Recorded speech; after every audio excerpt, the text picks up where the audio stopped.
आसाराम बापू को रेप के मामले में उम्रकैद की सजा सुनाई गई है। वो आसाराम जिसके कभी लाखों करोड़ों भक्त हुआ करते थे, जिसके एक इशारे पर बड़े बड़े राजनेता भी उसके सामने झुक जाते थे। कभी पाकिस्तान से शरणार्थी के तौर पर गुजरात आने वाला आसुमल थौमल हरपलानी साइकिल की दुकान पर काम करता था। साइकिल रिपेयरिंग से लेकर चाय की दुकान चलाना, फिर टांगे चलाने से लेकर अचानक गुरु बन जाना, फिर नाम आसमुल से आसाराम बापू कर लेना। इस रेपिस्ट आसाराम बापू की असली कहानी और साम्राज्य का अंत 16 साल की एक नाबालिग लड़की के बयान से शुरू हुआ था। उस रेप पीड़िता ने पुलिस के सामने बयान दिया था। उसके बाद आसाराम के खिलाफ और केस आते गए। अब ताउम्र वो आसाराम जेल की सलाखों के पीछे ही रहेगा। आज जानते हैं कि आखिर 16 साल की उस लड़की ने आसाराम बापू के खिलाफ अपने बयान में क्या कहा था। उसने ऐसा क्या सच उजागर किया जिसे जानकर पुलिस अफसरों की भी रूह कांप उठी थी। मैं 12वीं क्लास में पढ़ती हूँ। संत श्री आसाराम बापू जी के गुरुकुल परासिया रोड मध्य प्रदेश के छिंदवाड़ा में मेरे परिवार में पापा मम्मी बड़ा भाई छोटा भाई और मैं हॉस्टल में रहती थी। अचानक एक दिन मुझे चक्कर आया। तब मेरी हॉस्टल वार्डन शिल्पी ने बताया कि मेरे ऊपर भूत प्रेत का साया है। उसने कहा कि इस बारे में मैं आसाराम बापू से बात करूंगी। 7 अगस्त 2023 को फिर उसी वार्डन शिल्पी ने मेरे घर फ़ोन किया, बताया कि आपकी बेटी की तबीयत खराब है। यह भी कहा कि इसे किसी बड़े शहर में ले जाकर इलाज कराए। 8 अगस्त 2023 की रात 10 से 11 बजे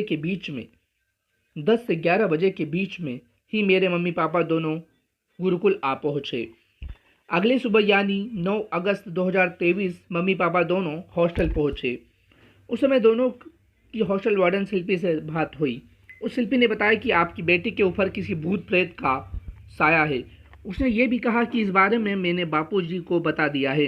उन्होंने यानी बापू ने आपकी बेटी को अपने पास बुलाया है। उसने कहा जहाँ भी बापू है वहाँ तुरंत अपनी बेटी को लेकर आप लोग चले जाए। उसी दिन यानी 9 अगस्त 2023 को मेरे मम्मी पापा मुझे लेकर शाहजहाँपुर पहुँच गए। तब वहाँ पर बापू मिले। पता चला कि 12 अगस्त 2013 को बापू दिल्ली जाएंगे। हम 13 अगस्त को दिल्ली पहुँचे तो पता चला कि बापू जोधपुर में हैं। इसके बाद हम लोग जोधपुर पहुँचे, लेकिन वहाँ गेट बंद मिला। फिर पापा ने आसाराम बापू के सबसे खास सेवक शिवा को फ़ोन किया और पूरी बात बताई। इसके बाद गेट खोला गया। हम अंदर चले गए। बापू कुर्सी पर बैठकर सत्संग कर रहे थे, हम भी वहीं बैठ गए। फिर आसाराम बापू ने पूछा, तुम कहाँ से आए हो? मैंने बताया कि मैं गुरुकुल में पढ़ती हूँ। तब उन्होंने कहा कि वो मेरा भूत निकालेंगी। फिर उन्होंने हमसे आध्यात्मिक और मेरे भविष्य को लेकर बात करने लगे। उसी रात बापू ने हम तीनों लोगों को अपने पास बुलाया, मैं और पापा व मम्मी। हम तीनों उनके पास रात में पहुँचे। बापू ने अपनी कुटिया दिखाई, फिर हमें प्रसाद दिया। उसे खाने के बाद उन्होंने हमें आराम करने के लिए भेज दिया। उन्होंने हमें रूम दिलवाया था, वहीं हम रुके थे। फिर 15 अगस्त 2013 को आसाराम बापू ने हमारे लिए खाना भिजवाया। उसे हमने खाया। फिर बापू ने हमें अपनी कुटिया में बुलवाया। वहाँ पहुँचे तो मेरे मम्मी पापा से कहा कि आप लोग गेट के पास बैठकर ध्यान करना और फिर चले जाना। इसके बाद बापू ने मुझे कुटिया के पीछे एक चबूतरे पर बैठा दिया।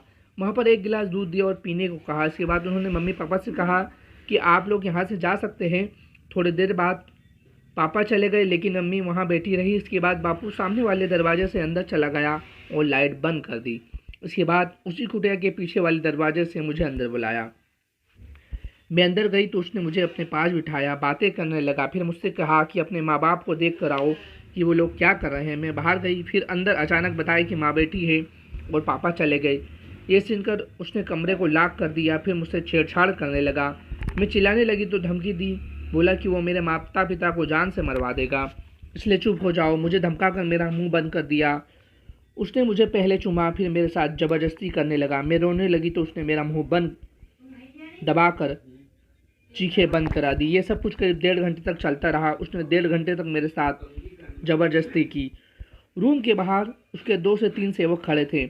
जैसे मैं बाहर आई तो उसने मुझे फिर से धमकी दी। बोला कि इस बारे में किसी को कुछ बताया, मैं वापस अपनी माँ के साथ अपने रूम में आ गई। अगली सुबह यानी 16 अगस्त 2023 को आसाराम बापू वहाँ से दिल्ली के लिए निकल गया। हम अपने घर आ गए, लेकिन जाने से पहले ही आसाराम ने मेरे पापा से कह दिया कि अपनी बेटी को अभी अहमदाबाद भेज दो, वहाँ से 7 से 8 दिन का अनुष्ठान करेंगे, फिर मैं उसे छिंदवाड़ा गुरुकुल में भिजवा दूंगा। उस घटना के बाद मैं वहाँ नहीं गई। मैं अंदर से डरी हुई थी, बस किसी तरह घर जाना चाहती थी। घर पहुंचकर अपने माँ बाप को पूरी बात बताई। रेपिस्ट आसाराम बापू का असली नाम आसुमल हरपलानी है। आसाराम बापू का जन्म पाकिस्तान के सिंध प्रांत में अप्रैल 1941 में हुआ। जिस गांव में आसाराम बापू का जन्म हुआ उसका नाम बेरानी गांव है। इसके बाद जन्म के 6 साल बाद 1947 में भारत पाकिस्तान का बंटवारा हुआ। उस समय उसका परिवार अहमदाबाद में आ गया। शुरुआत में इसके परिवार के लोग साइकिल की दुकान चलाते थे, उसमें आसुमल भी काम करता था। फिर तांगा भी चलाने का काम किया। फिर किशोर अवस्था में सिंधी संत लीला शाह बाबा का ये अनुयायी बन गया। कहते हैं कि संत लीला शाह ने इसका नाम आसाराम किया। हालांकि कुछ लोग ये भी कहते हैं कि सिंधी संत लीला शाह ने आसाराम के जिद्दी और मनमोजी होने को देखते हुए उसे संत के रूप में कभी स्वीकार नहीं किया था। आसाराम ने अपनी बायोग्राफी में दावा किया है कि वो 3री कक्षा तक पढ़ा है। आसुमल से आसाराम बनने के बाद इसने सन्यासी का सफ़ेद चोला पहनकर धीरे धीरे गरीबों को अपने साथ जोड़ा और फिर करोड़ों अरबों का साम्राज्य खड़ा कर लिया।